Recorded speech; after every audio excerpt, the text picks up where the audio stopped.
अब दिवाकर जी आपके पास आते हुए साथ ही साथ, क्योंकि देखिए अष्टमी और नवमी दोनों दिन लोग कन्या पूजन करते हैं, कन्या पूजन का महत्व बताइए, क्या बताया गया हमारे शास्त्रों में? देखिए, एक बात मैं कहना चाहूंगा कि नवरात्र में जो माता का नौ रूप है, हम्म। इस नौ रूप में अगर आप देखते हैं तो प्रत्येक जो स्त्री है सांसारिक जगत में भी, उसमें नौ रूप हर स्त्री का बदलता है। जैसे प्रत्येक स्त्री का जो पहला रूप होता है वो पिता के नाम से जाना जाता है। हम्म। तो शैल पुत्री, शैल पर्वत पे जो थे, की पुत्री के रूप में। द्वितीयम ब्रह्मचारिणी, जब वो पढ़ने जाती हैं, अध्ययन करने जाती हैं, तो ब्रह्मचारिणी के रूप में होती हैं। तृतीयम चंद्रघंटेति, चंद्रघंटा के रूप में जब वो वैवाहिक रूप होता है, जब विवाह हो जाता है। तृतीयम चंद्रघंटेति कुसुमांडेति, कुसुमांडा स्वरूप वो होता है जब माता गर्भवती हो जाती है, जब महिला गर्भवती होती है, जिसमें अंडज की उत्पत्ति हो जाती है, इस कुष्मांडा रूप होता है।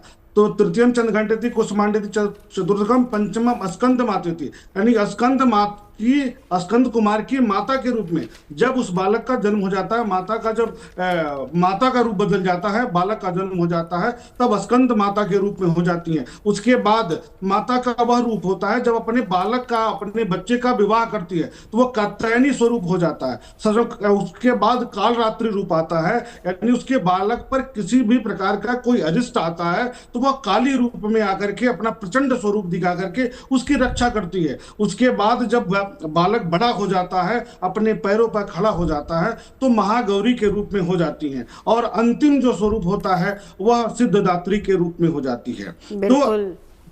जो ये नौ रूप है, ये प्रत्येक माता के लिए है, प्रत्येक महिला के लिए है, और आज भी यही नौ स्वरूपों में पूरा जीवन व्यतीत होता है। तो इसीलिए कहा जाता है कि पहला स्वरूप जो, चूंकि महागौरी की पूजा अष्ट वर्षा सदा भवेत कहा गया है, अष्ट वर्षा भवेद गौरी, यानी 8 वर्ष की माता गौरी के रूप में हो गई थी। जैसे एक बालिका 8 वर्ष की हो जाती है जब भगवान शिव प्रकट होते हैं और महागौरी के रूप में आती हैं, तो जो 8 वर्ष की आयु होती है, जितनी चमत्कार तेज होता है शरीर में, जितनी एक आकर्षण होता है, उस तरह का आकर्षण था माता के इस स्वरूप में। इसी कारण से बालिका के रूप में भी पूजन किया जाता है। 8 वर्ष से नीचे की आयु की जो बालिका होती है, जी। उनका पूजन करके आशीर्वाद प्रदान करते हैं, चाहे वो अष्टमी हो या नवमी हो। ठीक है।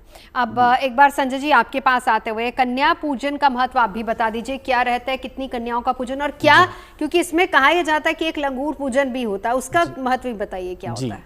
देखो, पहला जो स्वरूप जैसे पंडित जी ने बताया, शैलपुत्री की पूजा जो होती है, कहते हैं कि शैलपुत्री जो आपको शांति प्रदान करने वाली है। और कहते हैं शैल माने होता है बर्फ़, जहाँ पे बिल्कुल वाइट हो और बर्फ़ ही बर्फ़ हो, शैलपुत्री का स्वरूप होता है, वो आपको बिल्कुल शांति देने वाली होती है। द्वितीय जो है ब्रह्मचारिणी, कि आपको जो है अपने जीवन के अंदर ब्रह्मचार्य तत्व का पालन करना चाहिए, आपको ब्रह्मचारी रहना चाहिए, आपका मन जो है कभी भी अडिग नहीं होना चाहिए। प्रथम शैलपुत्री, द्वितीय ब्रह्मचारिणी, तृतीय चंद्रघंटेति, कुष्मांडेति चतुर्थकम, पंचम स्कंद मातेति, सप्तम काल रात्रि महागौरी चाष्टमम। आखिरी जो स्वरूप होता है सिद्धदात्री का होता है, जो हमें सिद्धि प्रदान करने वाली है। कोई भी सुख चाहिए, आनंद चाहिए, किसी भी चीज़ की इच्छा आपके मन के अंदर है, तो सिद्धदात्री माँ जो है आपको प्रदान करती है। और लांगुरिया जो है इसलिए बिठाया जाता है कि कहते हैं कि 9 कन्याएं जो होती हैं, उनके साथ में एक भैरव की पूजा भी हमारे यहाँ पे शास्त्रों में मानी गई है। और कहते हैं कि जब तक माँ की पूजा ना कर लें हम जब भी, तो भैरव की पूजा भी श्रेष्ठ मानी गई है, क्योंकि तब तक आपके दर्शन जो है पूरे नहीं होते। तो इसलिए लांगुरिया का जो विधान शास्त्रों में माना गया है कि एक लांगुरिया भी जो है जरूर बैठाना चाहिए। माँ देवी के 9 स्वरूपों की आराधना के पश्चात जो है एक भैरव की पूजा का जो है विशेष विधान रहता है। और आप जब दर्शन करने जाते हैं, वैष्णो देवी भी गए होंगे आप, तो आप देखें कि भैरव जी का दर्शन जो है बहुत जरूरी माना जाता है, तब तक आपकी यात्रा को जो है सफल नहीं माना जाता। उसका महत्व हम आगे विस्तार से आपसे समझेंगे।